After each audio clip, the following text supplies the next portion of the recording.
Hello everyone, welcome to my channel accounts with. I hope you all are fine. तो हम लोग discuss कर रहे थे अकाउंटिंग इक्वेशन में ट्रांजैक्शंस के क्या इंपैक्ट होंगे। तो विद दैट हमने साथ में डिस्कस किया था कि कौन से दो अकाउंट को ये अफेक्ट करेगा।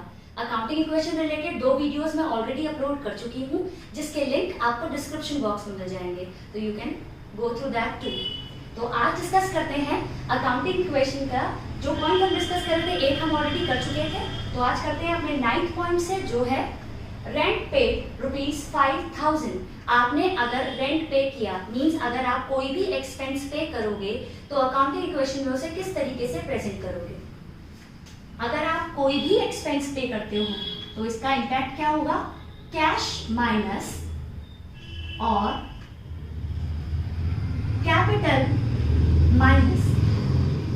अगर आप कोई भी एक्सपेंस को पे आउट करते हो तो उसके लिए उस एक्सपेंस का सेपरेट अकाउंट बनाने की अकाउंटिंग इक्वेशन में कोई नीड नहीं होती। आपका कैश रिड्यूस हो जाता है, एट द सेम टाइम वो अल्टीमेटली बॉन्ड किसको करना पड़ेगा, ओनर को, तो उसकी कैपिटल को रिड्यूस कर दिया जाता है। और तो जर्नल एंट्री में हम जो अकाउंट लिखेंगे वो होगा आपका रिलेटेड एक्सपेंस, जैसे उस एक्सपेंस का नाम रेंट अकाउंट और कैश अकाउंट अफेक्ट हो रहे हैं यहाँ पर। बट फॉर अकाउंटिंग इक्वेशन आप उसको लिखेंगे आपका कैश रिड्यूस और अल्टीमेटली आपकी कैपिटल रिड्यूस हो गई। करेक्ट। अब बात करते हैं रेंट आउटस्टैंडिंग, मतलब कोई भी सिचुएशन जिसमें एक्सपेंस आउटस्टैंडिंग हो। आउटस्टैंडिंग का मतलब आपको पता है, और अगर आपको नहीं पता तो मैंने अपने बेसिक अकाउंटिंग कॉन्सेप्ट्स और बेसिक अकाउंटिंग टर्म्स में इसका अच्छे से इसको डिस्क्राइब किया हुआ है, आप उसको चेक कर सकते हैं। तो रेंट आउटस्टैंडिंग मतलब कोई भी खर्चा ड्यू जो मैंने पे नहीं किया, अकाउंटिंग इक्वेशन में उसको कैसे लिखेंगे ये देखते हैं। इस साल का खर्चा है तो कैपिटल से तो आप माइनस कर ही दो इसको, क्योंकि ये इस पर्टिकुलर अकाउंटिंग ईयर का खर्चा है। लेकिन आपने पे नहीं किया क्योंकि वो आउटस्टैंडिंग है। आउटस्टैंडिंग का मतलब ड्यू बट नॉट पे। आपने पे नहीं किया तो कैश से तो वो माइनस नहीं हो सकता, ये आपकी लाइबिलिटी है, आपको पे करना पड़ेगा। तो लाइबिलिटी साइड एक हेड बन जाएगा, दैट इज रेंट आउटस्टैंडिंग। ठीक। अगर कोई भी एक्सपेंस पे करते हो तो कैश माइनस कैपिटल माइनस, लेकिन अगर कोई एक्सपेंस ड्यू है और आपने पे नहीं किया तो you can't reduce your cash. आपको उसके लिए एक लाइबिलिटी क्रिएट करनी पड़ेगी कि इस साल का खर्चा है, बट क्योंकि आपने पे नहीं किया कैश माइनस नहीं कर सकते, आपको लिखना पड़ेगा रेंट आउटस्टैंडिंग, एक लाइबिलिटी को इंक्रीज करना पड़ेगा। बहुत इंपॉर्टेंट है, मैक्सिमम टाइम आता है ये पॉइंट, तो ध्यान से समझिए। इसके बाद बात करते हैं प्रीपेड रेंट ₹2000। प्रीपेड रेंट मतलब कोई भी रेंट आपने पे कर दिया इन एडवांस। ठीक। तो इसके लिए क्या करेंगे, क्योंकि आप पे कर चुके हो तो कैश माइनस, लेकिन आप कैपिटल माइनस नहीं कर सकते क्योंकि इस साल का खर्चा नहीं है वो भी। आपने एडवांस में पे किया हुआ है तो अल्टीमेटली ओनर इस साल बॉन्ड नहीं करेगा, कैपिटल से माइनस नहीं होता, क्योंकि आपने पहले से पहले ही पे कर दिया है। तो वो क्या बन जाएगा, आपकी एक प्रीपेड रेंट एक असेट बन जाएगा। प्रीपेड रेंट क्या बन जाएगा, एक असेट। और इज इक्वल टू के इधर लिखने का मेरा मतलब क्या है, असेट क्रिएट हुआ। ठीक। अगर आपने रेंट पहले से पहले ही दे दिया है तो कैश माइनस और एक असेट क्रिएट हुआ जिसका नाम है प्रीपेड रेंट। आई होप ये समझ में आ गया है आपको। फिर से एक बार देख लेते हैं। अगर कभी भी कोई भी खर्चा मैं पे करूंगी तो कैश माइनस कैपिटल माइनस। अगर वो खर्चा ड्यू है और मैंने पे नहीं किया तो capital minus, but you can't reduce your cash, आपको अलग से एक लायबिलिटी क्रिएट करनी पड़ेगी जिसका नाम होता है रेंट आउटस्टैंडिंग। ओके। अगर आपने रेंट प्रीपेड कर दिया, मतलब कोई भी एक्सपेंस आपने पहले से पहले ही पे कर दिया है, तो आप कैश रिड्यूस करेंगे, at the same time you create one asset. Prepaid rent के नाम से आप एक असेट को रिकॉर्ड करेंगे, आप कैपिटल से रिड्यूस नहीं करेंगे। ठीक। अब बात कर लेते हैं इनकम की, कि इनकम अगर रिसीव होती है तो उसको अकाउंटिंग इक्वेशन में किस तरीके से ट्रीट किया जाता है। अगर वो एक्रूड और अनअर्न्ड है तो उसको किस तरीके से डील करेंगे अकाउंटिंग इक्वेशन में। तो कमीशन रिसीव 3000, मतलब कोई भी इनकम आपको रिसीव हुई हो, तो यहाँ मैंने एग्जांपल ले लिया कमीशन रिसीव। कभी भी अकाउंटिंग इक्वेशन में आपको इनकम रिसीव हुई है तो आपका cash plus, at the same time आपकी कैपिटल भी इंक्रीज हो जाएगी 3000। इन टोटलिटी मैं आपको ये समझाना चाह रही हूँ, कभी भी आप एक्सपेंस पे करो या कभी भी कोई इनकम रिसीव करो, दोनों ही केस में आपका कैश और कैपिटल पर इफेक्ट आ रहा है। उस पर्टिकुलर एक्सपेंस और इनकम का नाम अकाउंटिंग इक्वेशन में आप नहीं लिखते हो। ठीक, इसके बाद बात करते हैं एक्रूड कमीशन। एक्रूड कमीशन जैसे नाम से ही पता चल रहा है, और एक्रूड कमीशन मैंने आपके साथ बेसिक अकाउंटिंग टर्म्स में अगेन मैं वही बोल रही हूँ कि मैंने डिस्कस कर रखा है। इन केस आपको नहीं पता तो ये बेसिक टर्म आपको पता होनी चाहिए। आप मेरी basic accounting terms and concept वाली वीडियोस को देख लीजिएगा इससे रिलेटेड। तो एक्रूड कमीशन का मतलब है कोई भी कमीशन ड्यू लेकिन आपको भी रिसीव नहीं हुई। एक्रूड मतलब वो ड्यू है और मुझे मिली नहीं, तो मेरे लिए वो क्या है, असेट।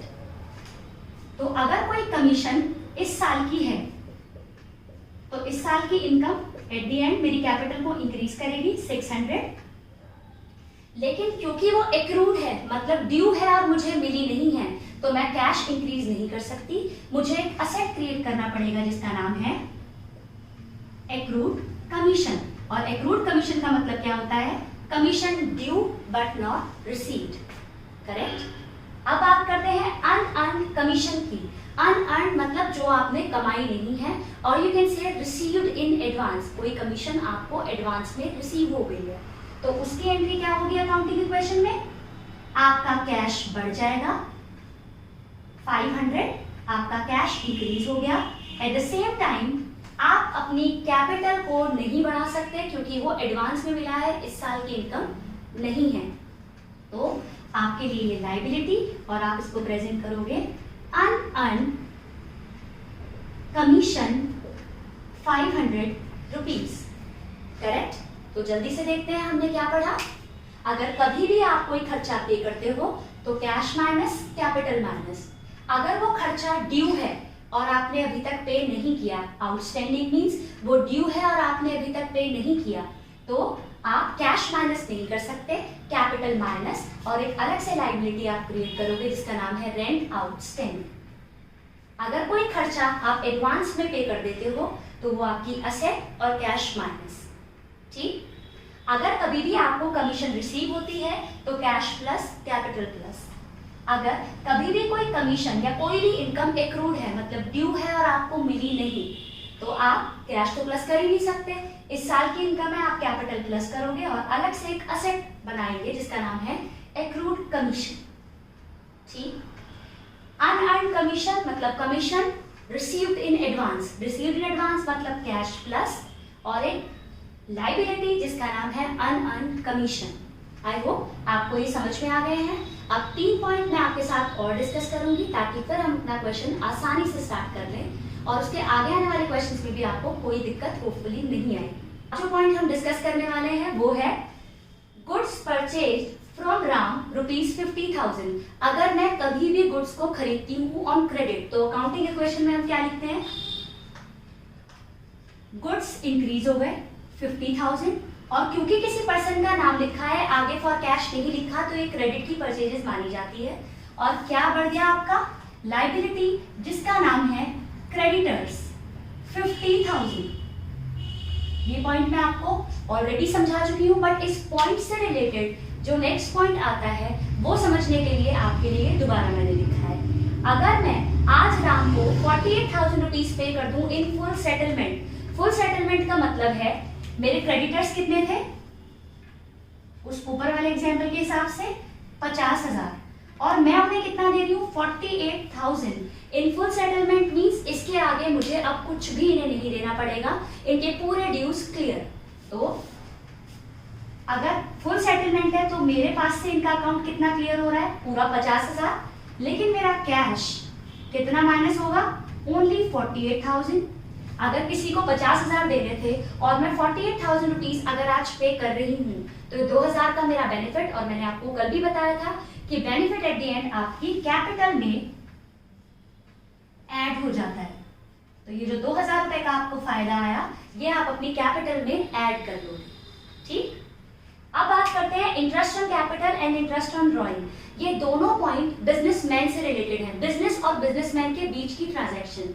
अगर कभी भी ये पॉइंट आते हैं जिस भी अमाउंट से आए, जैसे अभी मैं बोल दूं कि 2,000 था अगर अमाउंट, चाहे इंटरेस्ट ऑन कैपिटल के लिए हो चाहे इंटरेस्ट ऑन ड्रॉइंग के लिए हो, तो ये चीज का इम्पैक्ट जो पड़ता है ये सिर्फ कैपिटल में ही प्लस और कैपिटल में ही माइनस होगी, इसके अलावा इसका इम्पैक्ट और कहीं भी नहीं पड़ेगा। ठीक, दोबारा समझते हैं। अगर मैंने गुड्स खरीदे राम से तो क्रेडिटर्स बढ़ गए और गुड्स बढ़ गए। अगर मैंने उन्हें फुल सेटलमेंट में कोई अमाउंट पे कर दी मींस उनका अकाउंट पूरा क्लियर, ऑल्दो पैसे गए कम, इन टर्न मुझे प्रॉफिट हुआ, वो मैंने अपने कैपिटल में ऐड कर दिया। अगर कभी भी इंटरेस्ट ऑन कैपिटल और इंटरेस्ट ऑन ड्रॉइंग का पॉइंट आता है तो ये बिजनेस और बिजनेसमैन के बीच की ट्रांजैक्शंस हैं और इसका इम्पैक्ट आप कैपिटल पर शो करके दिखाओगे सिर्फ कैपिटल में प्लस कैपिटल में माइनस। अगर कभी भी ऐसा पॉइंट आता है, give an example of the transaction that result in increase in capital and decrease in capital, तो यही दो पॉइंट होते हैं, वो interest on capital and interest on drawing. अब लास्ट पॉइंट जिसके बाद हम अपना क्वेश्चन आराम से स्टार्ट कर सकते हैं, that is drawings made by owner. अगर ओनर ने ड्रॉइंग्स की, ठीक, अगर ओनर ने बिजनेस से कैश निकाला और फर्नीचर खरीद लिया तो मेरे लिए फर्नीचर की रेलेवेंस नहीं है, उसने ड्रॉइंग्स की है, इसका मतलब ये है कि आप कैश माइनस करोगे। ड्रॉइंग्स हुई तो कैश गया, चाहे उसने कुछ भी खरीदा हो। सिंपल ड्रॉइंग्स बोल रखी है जैसे इस पार्ट पे मैंने आपको समझाने के लिए, तो आपका कैश रिड्यूस हो जाएगा 3000 और आपकी कैपिटल भी रिड्यूस हो जाएगी 3000। अगर कभी भी ओनर कैश विड्रॉ करता है फॉर द पर्सनल यूज तो आपका कैश माइनस और कैपिटल माइनस। सिमिलरली वैसे ही जैसे उसने कैपिटल इंट्रोड्यूस की थी तो आपने कैश प्लस और कैपिटल प्लस किया था। This is it for the transactions. मैंने मैक्सिमम पॉसिबल ट्रांजैक्शंस आपके साथ ऑलरेडी डिस्कस कर ली हैं। एक क्वेश्चन को करके इसको और आसानी से समझते हैं। आपको बचे हुए सारे क्वेश्चंस ट्राई करने होंगे उससे रिलेटेड, और अगर आपको कोई भी प्रॉब्लम आएगी you can write me in comment section. तो चलिए स्टार्ट करते हैं अपना क्वेश्चन। एनसीईआरटी का क्वेश्चन नंबर 3। पहला पॉइंट है स्टार्टेड बिजनेस विद कैश ₹1,75,000। आपने अपना बिजनेस स्टार्ट किया कैश से, तो असेट इंक्रीज हो गया जिसका नाम है कैश, ₹1,75,000 एंड आपकी कैपिटल इंक्रीज हो गई ₹1,75,000। करते हैं इसका टोटल। पहली ट्रांजैक्शन का इंपैक्ट होपफुली आपको समझ में आ गया। आपकी कैश इंक्रीज हो गया और कैपिटल इंट्रोड्यूस करने से आपकी कैपिटल भी बढ़ गई। ठीक, तो फर्स्ट ट्रांजैक्शन के बाद आपका इंपैक्ट क्या है कि आपके पास 1,75,000 का कैश अवेलेबल है, एट द सेम टाइम इतनी ही आपकी कैपिटल है। अब करते हैं second point, purchase goods from Rohit ₹50,000। आपने रोहित से 50,000 के गुड्स खरीदे। रोहित आगे फॉर कैश नहीं लिखा है, इसका मतलब आपने गुड्स खरीदे हैं ऑन क्रेडिट बेसिस। तो अब एक और असेट इंक्रीज होगी जिसका नाम है गुड्स। तो गुड्स आपके पास आए 50,000 के और आपने कैश नहीं दिया क्योंकि फ्रॉम रोहित है ऑन क्रेडिट, तो आपकी एक लायबिलिटी बढ़ जाएगी जिसका नाम है क्रेडिटर्स। कितनी? ₹50,000। करेक्ट। सेकेंड ट्रांजैक्शन का इंपैक्ट भी समझ में आया। अगर मैंने गुड्स खरीदे रोहित से ऑन क्रेडिट तो गुड्स आए और क्रेडिटर्स बढ़ गए। अब करते हैं इसका टोटल। आपके पास सेकेंड ट्रांजैक्शन बाद ₹1,75,000 का कैश है, 50,000 आपके पास गुड्स अवेलेबल है, 1,75,000 is your capital and you have a liability called creditors ₹50,000. इसके बाद sold goods to Manish costing ₹7,500 for 20,000. आपने मनीष को, मतलब मनीष लिखा है आगे फॉर कैश नहीं लिखा, मतलब मैंने क्रेडिट पर किसी को 17,500 की चीज 20,000 में सोल्ड करी, मतलब प्रॉफिट एलिमेंट दी है। तो गुड्स कितने गए आपके पास से? 17,500।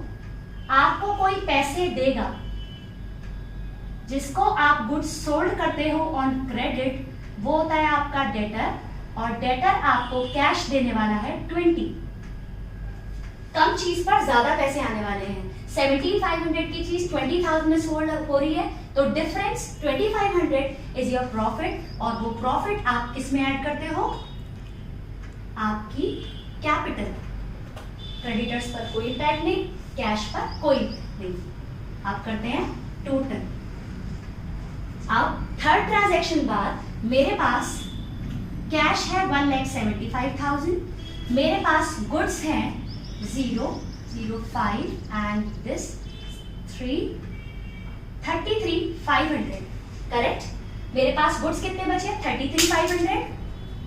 मेरे पास डेटर्स से अभी मुझे पैसे लेने हैं 20,000 रुपीज। मेरी कैपिटल अब कितनी हो गई? 1,77,500, 1,77,500 और मेरे क्रेडिटर्स हैं 50,000 रुपीज। क्लियर? आपने फर्नीचर खरीदा 10,000 रुपए का। Furniture can't be your goods, furniture like your other asset. एक असेट इंक्रीज हो गया। फर्नीचर यहां नहीं था, यहां भी नहीं, यहां भी नहीं। इस पर्टिकुलर ट्रांजैक्शन में आपके पास फर्नीचर आया 10,000 का और आपके पास से कैश चला गया 10,000 का। अब फिर हमें करना है टोटल। अब कितना कैश आपके पास बचा? 1,65,000, 33,500 आपके गुड्स हैं, 20,000 अभी आपको डेटर्स से लेने हैं, 10,000 आपके पास फर्नीचर है। Your capital is 1,77,500 and 50,000 is your creditors. अब हमने रोहित को पे कर दिया है 48,500 in full settlement. Full settlement मैंने आपको समझाया था। फुल सेटलमेंट मतलब अब उस पर्सन से मुझे कुछ भी आगे उसको पे नहीं करना। फुल सेटलमेंट मतलब ये क्रेडिटर्स जो थे, रोहित का नाम पहले का किस ट्रांजैक्शन में आया? यहाँ हमने उससे गुड्स खरीदे हैं 50,000 के। अब मैंने 50,000 की जगह उसे 48,500 दे दिए इन फुल सेटलमेंट, तो रोहित का अकाउंट मेरी बुक से बिल्कुल क्लोज। जबकि कैश कितना गया? 48,500। इन टर्न मुझे प्रॉफिट हुआ 1,500 रुपए का। ये मैंने कैसे कैलकुलेट किया? 50,000 रुपीज की चीज 50,000 के लिए आपने 48,500 समवेयर पे किए, तो the difference 1,500 is your profit, correct. तो ये प्रॉफिट आप कहां ऐड करोगे? अपनी कैपिटल में। 1,500 आपकी कैपिटल में हो जाएगा ऐड। आप करते हैं टोटल। हर ट्रांजैक्शन के बाद आपका इम्पैक्ट सेम आना चाहिए, और जब आप इम्पैक्ट डाल रहे हो आप तब भी चेक कर सकते हो। -48,500 प्लस 1,500 और -50,000, तो इन टर्न माइनस का 48,500, करेक्ट। टोटल देखते हैं। अब आपके पास कैश की अवेलेबिलिटी कितनी है?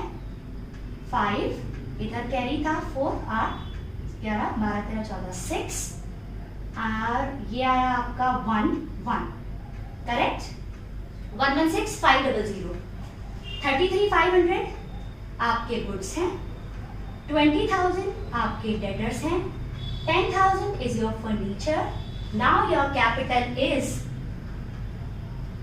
1,7,9,000 and अब आपके पास क्रेडिटर्स नाम की कोई लायबिलिटी बची नहीं, क्योंकि आपने क्रेडिटर्स को पे कर दिया फुल सेटलमेंट में।